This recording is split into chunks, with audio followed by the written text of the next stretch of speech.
குருவே துணை. வாடிக்கையாளர்களுக்கும் ஜோதிட அருளர்களுக்கும் வணக்கம். இப்போ இன்றைக்கி நம்ம எதை பற்றி பார்க்க போகிறோம்னா, தனுசு லக்னத்துக்கெல்லாம் செவ்வாய் திசை என்ன செய்யும் அப்படிங்கிறத பற்றி தான் பார்க்க போகிறோம்.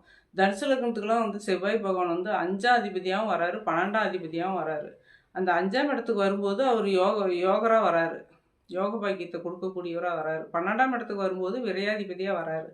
அவருடைய திசை நடத்தும் போது முன்பாதியில் வந்து யோகத்தை பெருத்த யோகத்தை கொடுப்பாரு, பின்பாதி வந்து கொஞ்சம் விரை செலவு கொடுப்பாரு. அப்படியே விரை செலவு கொடுத்தாலும் அவர் ஏதாவது சொத்து மேலே நம்ம கடன் வாங்கியோ விரையும் பண்ணியோ இன்னொரு சொத்தை விற்று இன்னொரு சொத்தை வாங்கக்கூடிய அமைப்பில் கொடுப்பாரு. தனுசு லக்னத்துக்கெல்லாம் வந்து செவ்வாய் திசை நடந்ததுன்னா அந்த 5ஆம் அதிபதிங்கிற அந்தஸ்து வரும்போது, இந்த 12ஆம் அதிபதியினுடைய பவர் வரும்போது ஒரு சொத்தை விற்று இன்னொரு சொத்தை அது மேலே கடன் கட்சி வாங்கி சொத்து வாங்குற மாதிரி தான் வந்து ஒரு இழப்பை ஏற்படுத்துவாரே தவிர, மற்றபடி வந்து விரயம் பண்ணணுன்னா சொத்தை விரயம் பண்ணக்கூடிய அமைப்புக்கு விரயம் பண்ணி வேஸ்ட்டாக போகிற அளவுக்கு கொடுக்க மாட்டார். 12ஆம் அதிபதியாக வந்தாலும் செவ்வாய் பகவான் வந்து 5ஆம் அதிபதியாக வர்றதுனால அவர் வந்து இந்த மாதிரி கெடுதல்கள்லாம் செய்ய மாட்டார். செவ்வாய் பகவான் ரொம்ப ரொம்ப நல்லாயிருக்கும். ஏன்னா இவர் தனுசு லக்னக்காரர் வந்து குருவோட வீடு.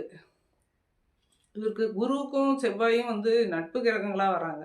அப்படி நட்பு கிரகங்களாக வரும்போது தனுசு லக்னக்காரர்கள்லாம் வந்து செவ்வாய் பகவான் வந்து எங்கே இருந்தாலும் அதனுடைய தசை நடத்தும் போது வந்து பெருத்த அளவில் வந்து கஷ்ட நஷ்டங்களை கொடுக்க மாட்டார், நன்மையே செய்வார். நல்லதே நடக்கும். வாழ்த்துக்கள்.